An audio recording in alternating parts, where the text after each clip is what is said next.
नमस्कार मित्रांनो, माझे नाव मिलिंद आहे. आज मी तुमच्यासाठी नवीन गोष्ट घेऊन आलेलो आहे. गोष्टीचं नाव आहे आता तू संपलास.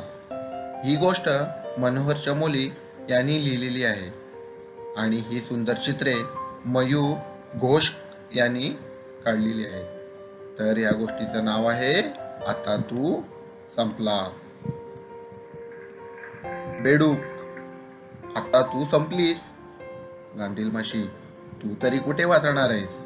बेडूक, ते कसे काय. गांधील माशी, पाठीमागे बघ. साप, आता तू संपलास. बेडूक, तू तरी कुठे वाचणार आहेस. साप, ते कसे काय. बेडूक, पाठीमागे बघ.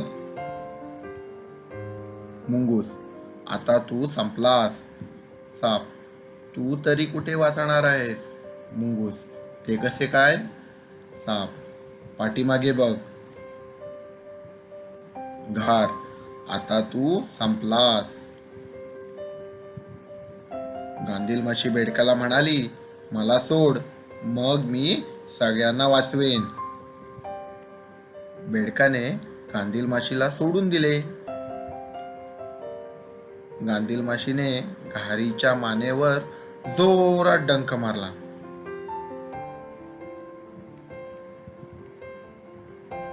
घारीने मुंगसाला सोडून दिले. मुंगसाने सापाला सोडून दिले. सापाने बेडकाला सोडून दिले. सर्वांनी गांधील माशीचे आभार मानले. तर मुलांनो, तुम्हाला ही गोष्ट कशी वाटली, आवडली? मग अशाच मी तुमच्यासाठी पुन्हा गोष्टी घेऊन येणार आहे. तर मला विचारलेल्या प्रश्नाची उत्तरे तुम्ही नक्की सांगा. कोणाकोणाच्या पाठीमागे काय काय होते. सर्वांचे प्राण कोणामुळे वाचले गेले, तुम्हाला काय वाटते. तर ही गोष्ट तुम्ही छानपैकी ऐकलीत आणि उत्तरेही तुम्ही दिलीत, तर यामुळे मी तुमचे सर्वांचे आभार मानतो. धन्यवाद.